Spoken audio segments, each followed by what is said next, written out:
Rich dads before you quit your job book summary in Hindi. ये book popular series rich dad poor dad का हिस्सा है।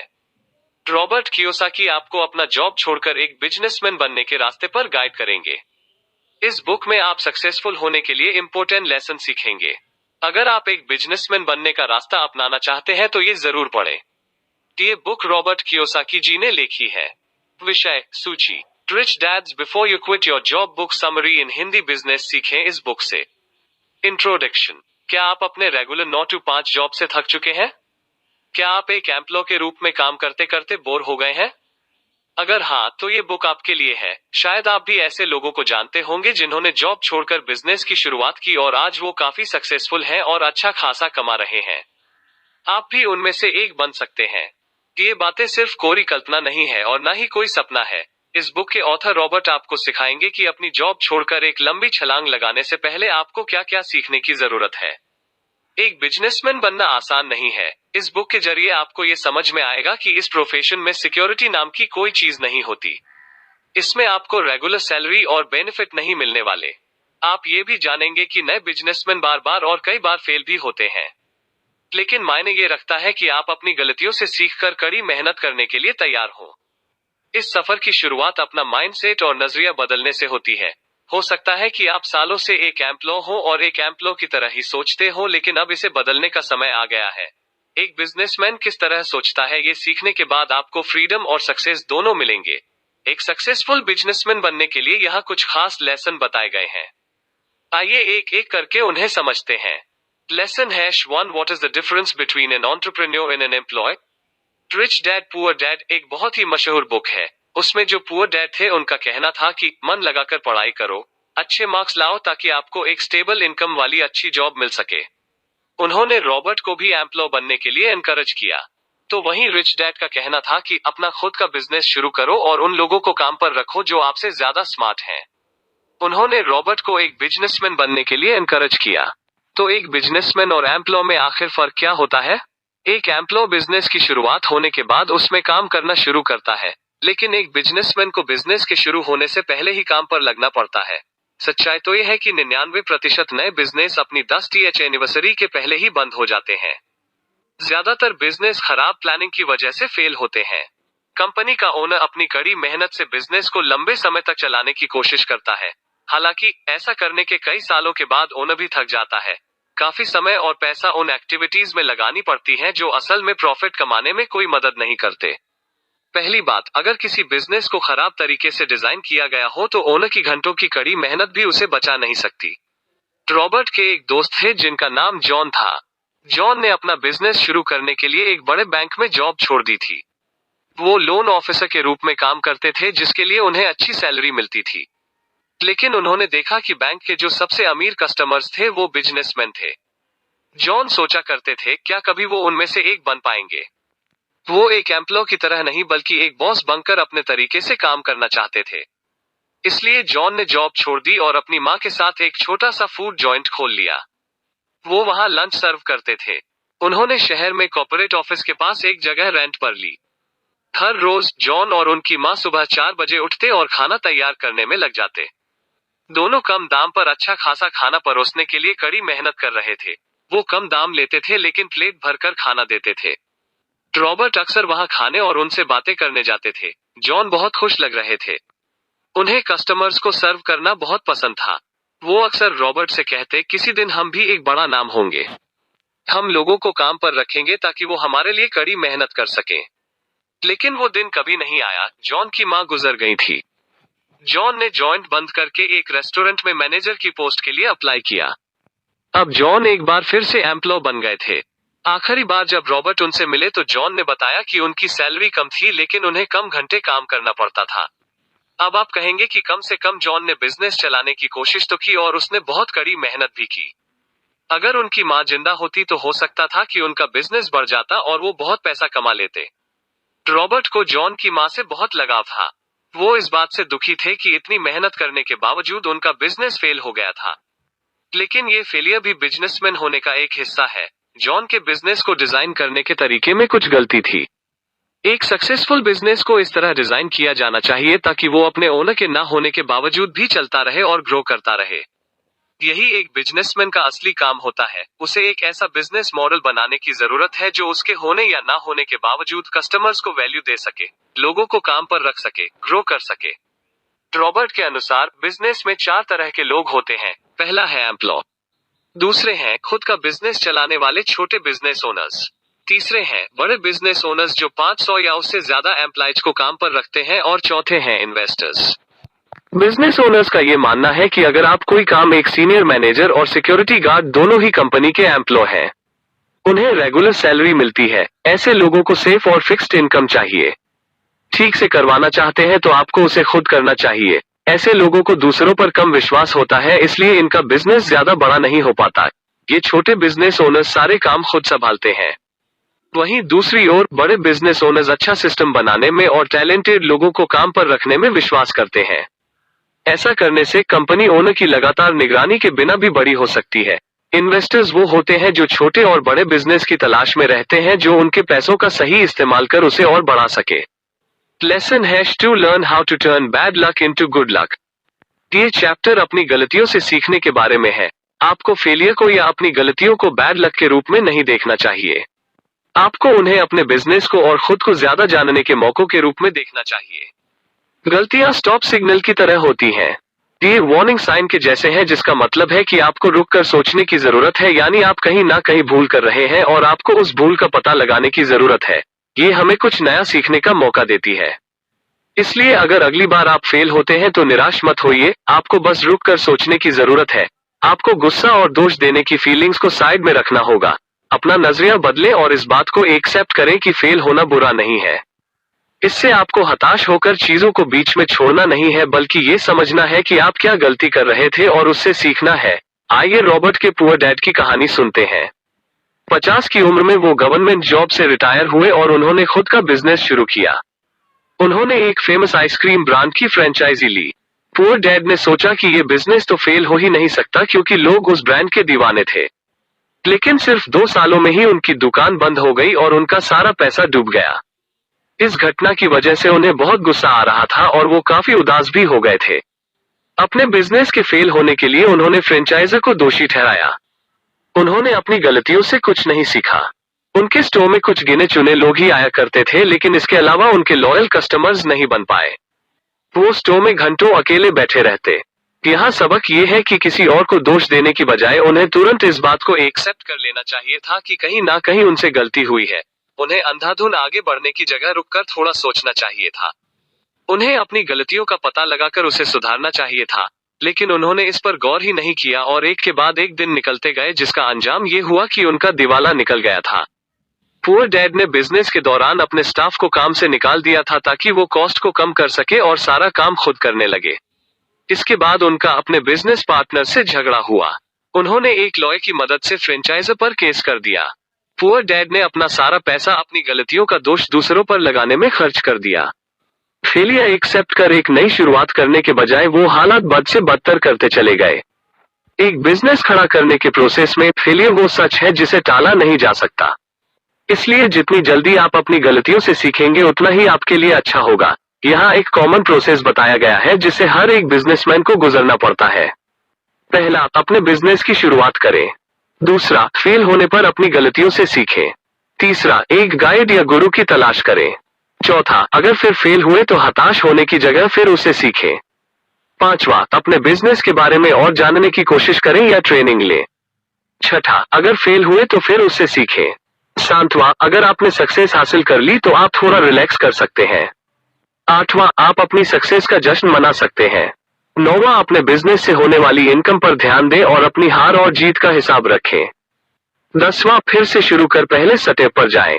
लेकिन सच्चाई तो ये है कि बिजनेसमैन बनने की इच्छा रखने वाले 90% लोग पहले स्टेप तक भी नहीं पहुंच पाते। उनके माइंड में एक परफेक्ट बिजनेस प्लान तो होता है, लेकिन उसे हकीकत में बदलने के लिए वो कोई एक्शन ही नहीं लेते। इसे एनालिसिस पैरालिसिस कहा जाता है। यहाँ ये सबक सीखने को मिलता है कि जब तक आप कोशिश नहीं करेंगे तब तक आप जान ही नहीं पाएंगे। जब आप बिजनेस शुरू ही नहीं करेंगे, आपको कैसे पता चलेगा कि किस चीज की कमी है या किस चीज को बेहतर बनाने की जरूरत है?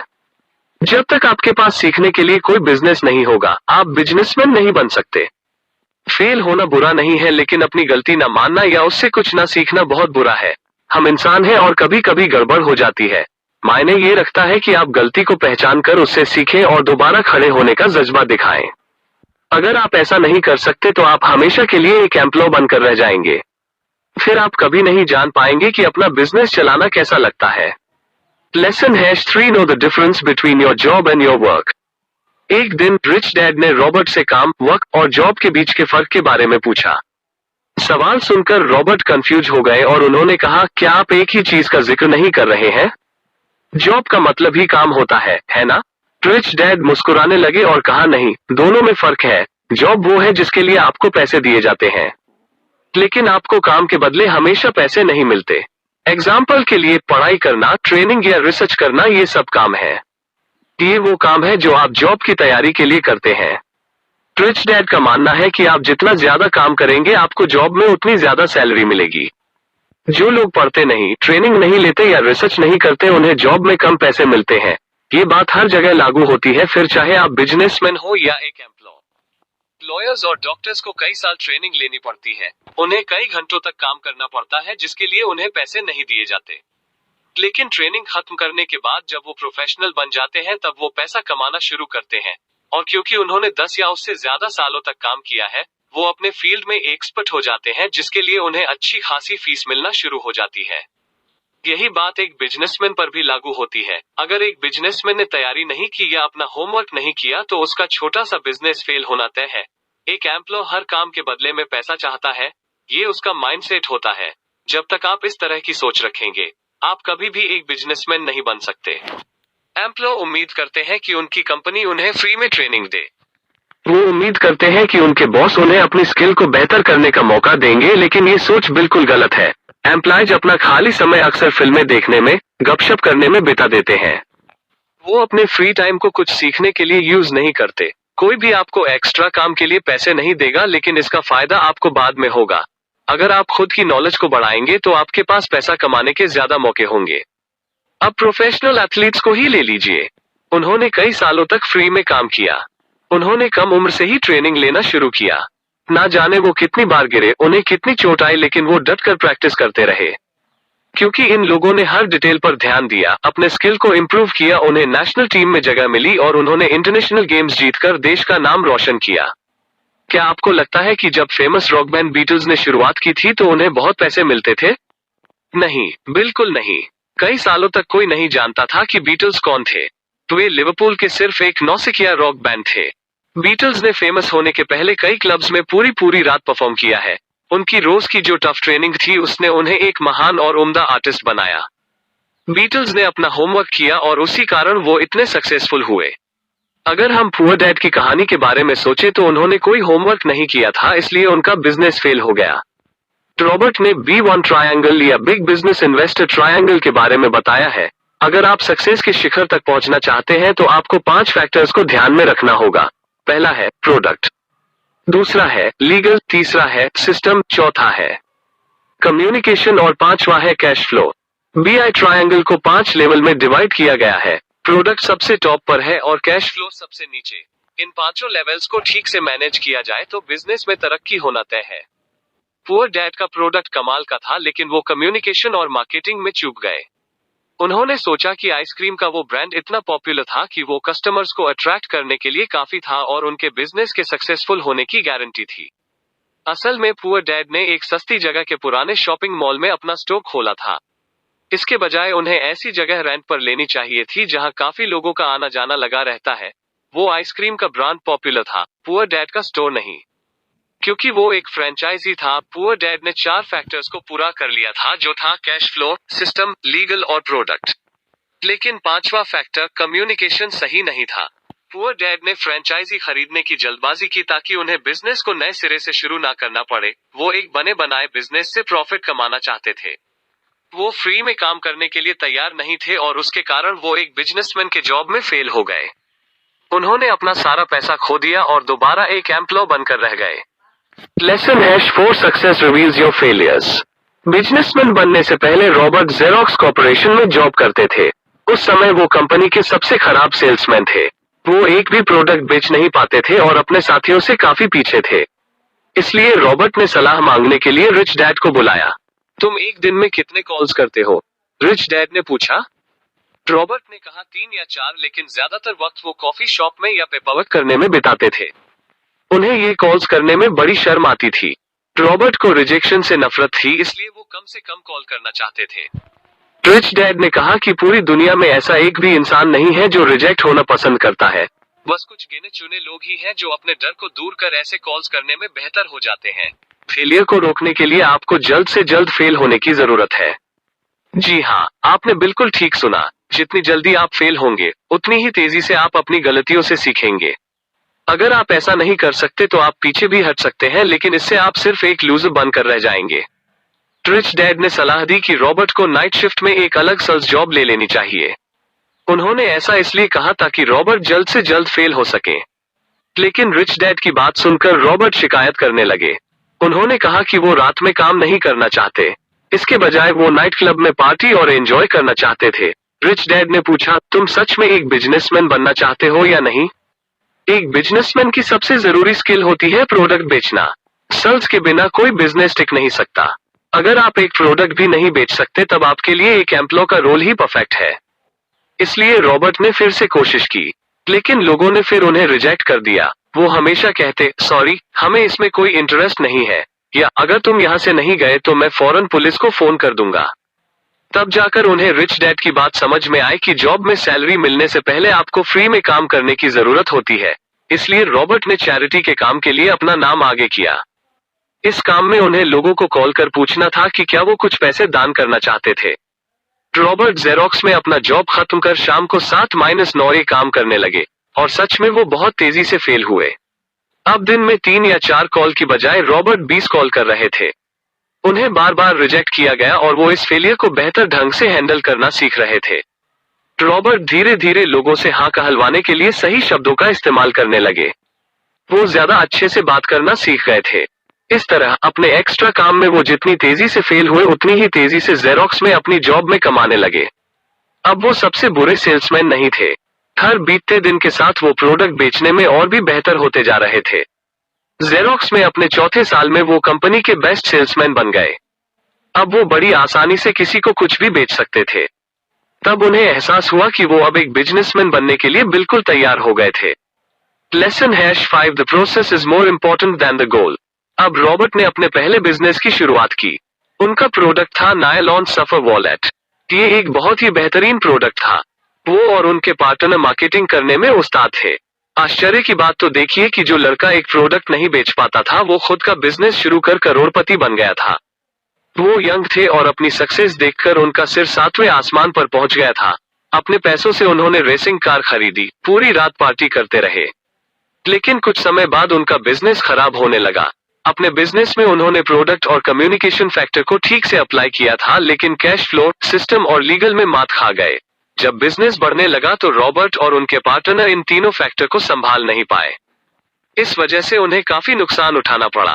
अब रॉबर्ट ने महसूस किया कि बिजनेस को खराब तरीके से डिजाइन किया गया था, लेकिन कम से कम उन्होंने 6 महीने के लिए करोड़पति होने का एक्सपीरियंस तो किया। यही तो रिच डैड कह रहे थे। ज्यादातर लोगों को जिंदगी में ऐसा मौका नहीं मिलता।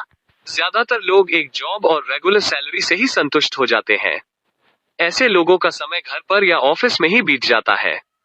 रिच डैड ने सिर्फ पैसे या बड़े बंगले और महंगी गाड़ियों के लिए बिजनेस करने का फैसला नहीं किया था। उन्होंने इसे एडवेंचर के लिए किया था। भले ही वो कई बार फेल हुए, लेकिन रिच डैड को कभी उन एक्सपीरियंस के लिए पछतावा नहीं हुआ। जिस समय उन्होंने सक्सेस का स्वाद चखा, वो उनके लाइफ का सबसे बेस्ट टाइम था। उन्होंने रॉबर्ट से कहा कि गोल से ज्यादा वहां तक पहुंचने का प्रोसेस इंपोर्टेंट होता है। फेलियर आपको याद दिलाते हैं कि आपसे कहीं ना कहीं कोई चूक हो रही है।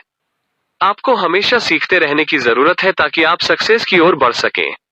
रिच डैड ने समझाया कि रॉबर्ट ने लाखों तो कमा ही लिए थे, जिसका मतलब था कि वो सही रास्ते पर थे। उन्हें बस इम्प्रूव करते रहने की जरूरत थी ताकि बिजनेस बढ़ता रहे। कई सालों बाद जब रॉबर्ट पीछे मुड़कर अपने करियर को देखते हैं तो सोचते हैं कि कैसे वो सैलरी कमाने वाले से मल्टी मिलियनर बन गए। उन्होंने महसूस किया कि पिछले 30 सालों में उन्हें बिजनेस के 3 प्रोसेस से होकर गुजरना पड़ा। पहला था लर्निंग प्रोसेस, दूसरा था अर्निंग प्रोसेस और तीसरा था गिविंग बैक यानी वापस देने का प्रोसेस। 1974 से 1984 तक रॉबर्ट ने एक बिजनेसमैन बनने का तरीका सीखा। तब उनका बिजनेस फेमस रॉक बैंड्स के लिए नायलॉन सफर वॉलेट और दूसरे प्रोडक्ट्स बनाना था। इन 10 सालों में उन्होंने ट्रायंगल को अच्छे से मैनेज करना सीख लिया था। जैसा कि हमने पहले सीखा था, ये बिजनेस के 5 लेवल्स के बारे में है, जो है प्रोडक्ट, सिस्टम, लीगल, कम्युनिकेशन और कैश फ्लो। 1984 से 1994 तक रॉबर्ट ने बहुत पैसा कमाना शुरू किया। उन्होंने अपनी गलतियों से सीखा और आखिरकार सक्सेस हासिल की। उन्होंने अपने प्रॉफिट को प्रॉपर्टी में इन्वेस्ट किया, जिससे उन्हें रेंट और दूसरे इनकम होने लगे। उन्होंने इन्वेस्टर्स और बिजनेसमैन बनने की इच्छा रखने वाले लोगों को बिजनेस सिखाने का कोर्स भी ऑफर करना शुरू किया। 1994 से 2004 तक रॉबर्ट ने फैसला किया कि अब तक उन्होंने जितना भी कमाया है उसके बदले उन्हें भी कुछ करना चाहिए, यानी गिविंग बैक। उन्होंने लाखों कमा लिए थे और अब वो ज्यादा से ज्यादा लोगों को सिखाना चाहते थे कि वो भी बिजनेस में कैसे सक्सेसफुल हो सकते हैं। इसके लिए उन्होंने रिच डैड कंपनी बनाई। रॉबर्ट ने खुद से पूछा, मैं ज्यादा लोगों की मदद और सेवा कैसे कर सकता हूँ? रॉबर्ट को सफलता के शिखर पर पहुंचने में 30 साल लगे। तो बताइए, हम में से कितने लोग इस प्रोसेस से गुजरने के लिए तैयार हैं? जब भी कोई ये सवाल पूछता है, कौन कौन करोड़पति बनना चाहता है, तो लोग बड़ी जल्दी अपना हाथ ऊंचा कर देते हैं। बेशक हर कोई करोड़पति बनना चाहता है, लेकिन इससे भी ज्यादा जरूरी सवाल तो ये है कि इस चैलेंजिंग प्रोसेस से गुजरने के लिए कौन कौन तैयार है। वैसे तो कई तरीके हैं जिससे आप अमीर बन सकते हैं, जैसे जब आपको अच्छी खासी जायदाद मिल जाती है, या आप किसी अमीर इंसान से शादी कर सकते हैं, या किसी क्राइम के चक्कर में फंस जाते हैं, या लॉटरी में पैसे जीतते हैं। लेकिन ये तरीके लंबे समय तक टिके नहीं रहते। ये आपको कभी सच्ची खुशी और सक्सेस नहीं दे पाएंगे। कई साल पहले एक जर्नलिस्ट ने हेनरी फोर्ड से पूछा, अगर आप बिजनेस में अपना सारा पैसा खो देते हैं तो आप क्या करेंगे? हेनरी ने कहा, मैं उसे 5 सालों के अंदर वापस कमा लूंगा। इसलिए लाखों कमाने का सबसे अच्छा तरीका है एक स्मार्ट बिजनेसमैन बनना। अमीर होने से ज्यादा जरूरी है स्मार्ट होना। अगर कभी आप अपना सारा पैसा खो भी देते हैं तो आप उस प्रोसेस से सीखकर ज्यादा होशियार और स्मार्ट हो जाते हैं। जब तक आपका माइंडसेट एक स्मार्ट बिजनेसमैन जैसा होगा, तब तक चाहे कुछ भी हो जाए, आप हमेशा पैसा कमाते रहेंगे, बिल्कुल हेनरी फोर्ड की तरह। कंक्लूजन। तो आपने एक एम्प्लॉय और एक बिजनेसमैन के बीच के फर्क के बारे में जाना। अगर आप सच में एक बिजनेस शुरू करना चाहते हैं तो आपको रिस्क लेने के लिए तैयार रहना होगा। बिजनेसमैन को मंथली सैलरी नहीं मिलती। कोई प्रॉफिट होने से पहले आपको खुद रेंट, इंटरनेट, सबका खर्च भी उठाना होगा। आपने ये भी समझा कि बिजनेस शुरू करने के प्रोसेस में हम कई बार फेल होते हैं, लेकिन जितनी जल्दी आप अपनी गलतियों को पहचान लेंगे, उतनी ही जल्दी आप उसका हल भी ढूंढ सकते हैं। फेलियर इस प्रोसेस का हिस्सा है। जब तक आप कोशिश नहीं करेंगे, तब तक आपको पता नहीं चलेगा। बिजनेस के बारे में जानने का सबसे अच्छा तरीका है उसे रियल में एक्सपीरियंस करना। आपने जॉब और वर्क के बीच के फर्क को भी समझा। एक बिजनेस की शुरुआत में बिजनेसमैन बहुत सारे काम फ्री में करते हैं। कभी कभी उन्हें प्रॉफिट कमाने के लिए लंबे समय तक इंतजार करना पड़ता है, लेकिन याद रखें कि अगर आप डट कर काम करते रहे, सीखते रहे और खुद को इम्प्रूव करते रहे, तो आपको उसका बहुत अच्छा रिजल्ट मिलेगा। आप जितनी बार फेल होंगे, आपको सक्सेसफुल होने के लिए उतने ही ज्यादा मौके मिलते रहेंगे। फेल होने से आपको पता चल जाएगा कि क्या काम करता है और क्या नहीं। इसी तरह आप एक स्मार्ट बिजनेसमैन बनते हैं। आपने ये भी जाना कि गोल से ज्यादा इम्पोर्टेंट उस तक पहुंचने का पूरा प्रोसेस होता है। आजकल लोगों को हर चीज इंस्टेंट चाहिए, जैसे इंस्टेंट नूडल्स, इंस्टेंट प्यार और इंस्टेंट बहुत सारा पैसा। लेकिन रियल लाइफ में इंस्टेंट कुछ नहीं मिल सकता, खासकर सक्सेस तो बिल्कुल नहीं। जो सक्सेस इंस्टेंट मिलती है वो उतनी जल्द ही खत्म भी हो जाती है। लंबी सक्सेस पाने के लिए कई चैलेंजेस का सामना करना पड़ता है और खूब सारा काम करना पड़ता है। एक बिजनेसमैन की जर्नी बहुत एडवेंचरस होती है। बिजनेस करना कोई आसान काम नहीं है, लेकिन अगर आपने अपना होमवर्क कर सब कुछ स्मार्टली हैंडल कर लिया तो आपको कमाल के रिजल्ट मिलते हैं। बिजनेसमैन का मतलब एक सेलिब्रिटी होना या बंगला और लग्जरी कार खरीदना नहीं होता। बिजनेसमैन होने का मतलब है एक पर्पस होना और चीजों को अपने तरीके से करने की फ्रीडम होना। अगर आपके पास एक खास पर्पस है जो आपकी इच्छाओं से भी बड़ा है, तो आप एक्स्ट्राऑर्डिनरी सक्सेस हासिल करेंगे। संबंधित लेख। तो दोस्तों, आपको आज का हमारा यह rich dads before you quit your job book summary in Hindi कैसा लगा? अगर आपका कोई सवाल और सुझाव या कोई प्रॉब्लम है तो वो मुझे नीचे कमेंट करके जरूर बताएं, और इस rich dads before you quit your job book summary in Hindi को अपने दोस्तों के साथ शेयर जरूर करें।